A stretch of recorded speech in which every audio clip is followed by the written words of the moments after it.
Hello, and this is the Warboss with an Ork update. In this update we have Warboss Grukk, and it's basically a hobby update to let you know that I finished painting Grukk after painstakingly 3 days of doing absolutely everything. Now, I probably won't talk about every little detail I've done with Saw, just new little things I've learnt on the way of painting them. Now, for those who saw the Legion Live broadcast when we saw a work in progress shot of Grukk, I did cock up on the skin tone by adding the wrong shade of green, which was quite a light and neutral green.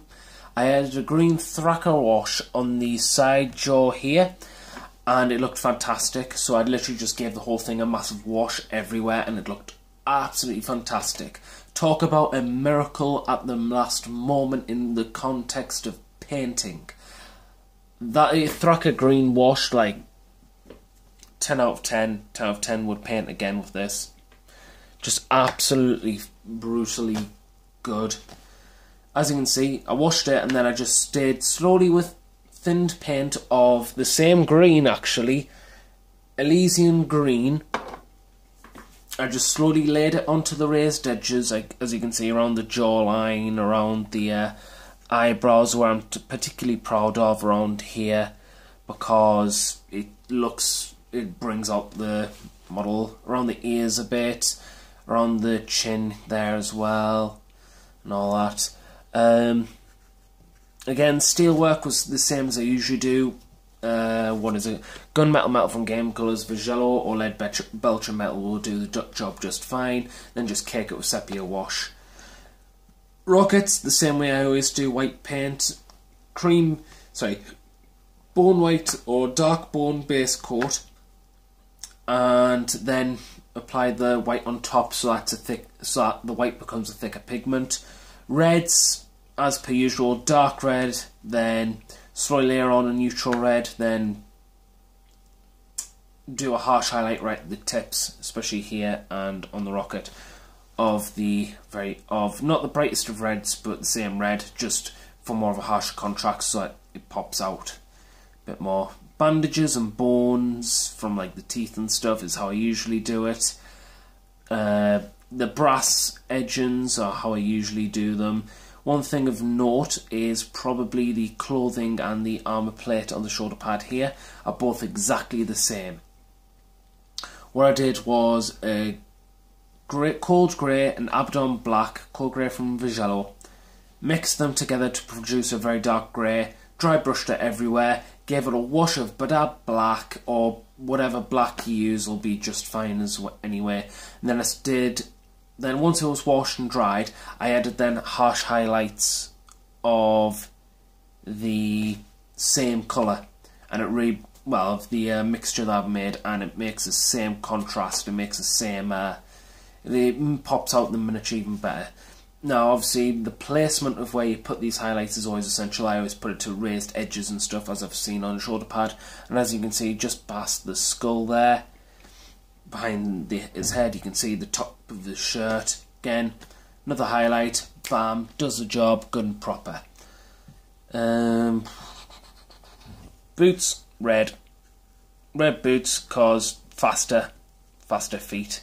As you can see, this is where I've laid again on the flesh, green wash over the cock of Elysian green, and then just thinned out layers, one on top of the other, of Elysian grey. I can't remember how many, probably between 4 to 6. 4 is the minimum, 6 is a maximum, I would say. Another thing to take note of is the pants and the satchels, or whatever you call them, where you put in the sluggers.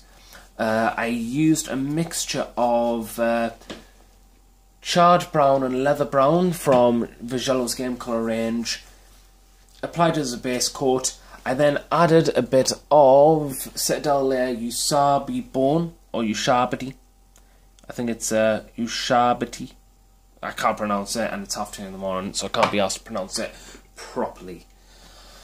So just what I did was I added that into the mixture, the bone colour into the mixture, and then I just applied it to the raised areas, and may have went a little bit overboard as a base coat, but hopefully not that much because it was thinned out. So basically what it's done is given it more of a leathery feel.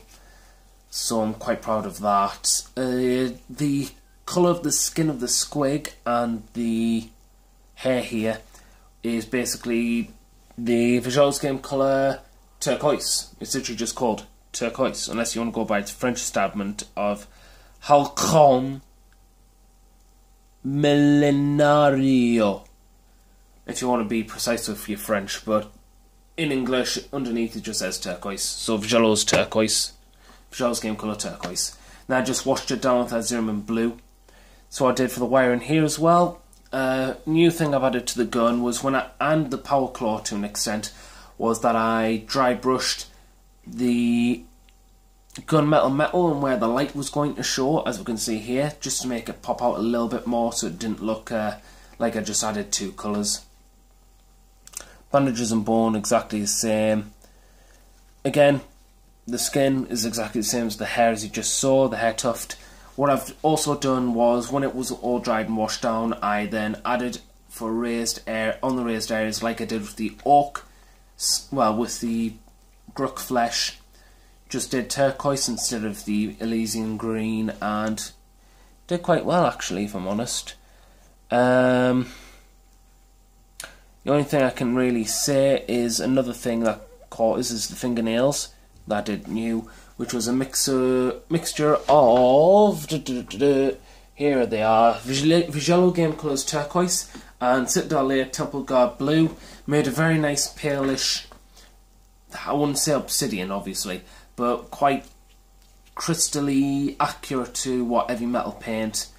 Base coated it on, then I washed it down with Azurum blue from Citadel Washes, which is an old Citadel wash, and it really pops out. It looks neutral enough so that I would be, and it doesn't look very clam pop rock enough that people will start making cross-dressing jokes about Grukk. So yeah.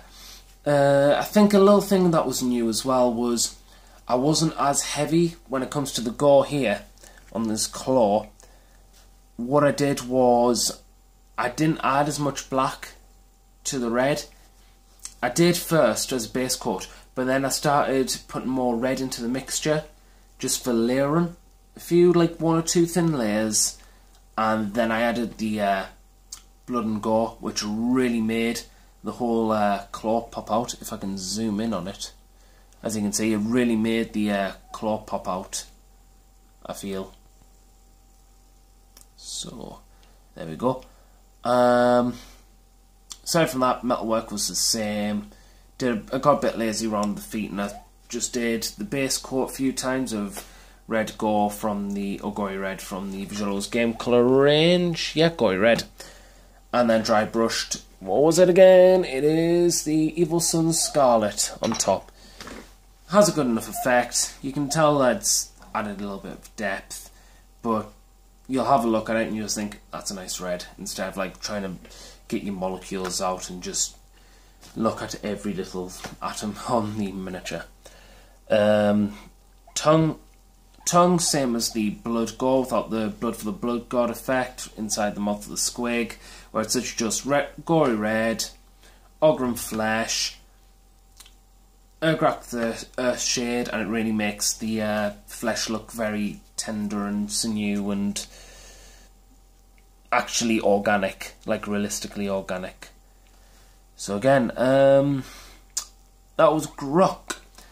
Yep, that was Grukk. So I hope you enjoyed this. I hope you stuck around for 10 minutes worth of me explaining all that crap. What I'm going to do is do a full 360 video on, well, do a full 360 screenshot as I usually do on Grukk and models that I paint up, and then we'll continue from there.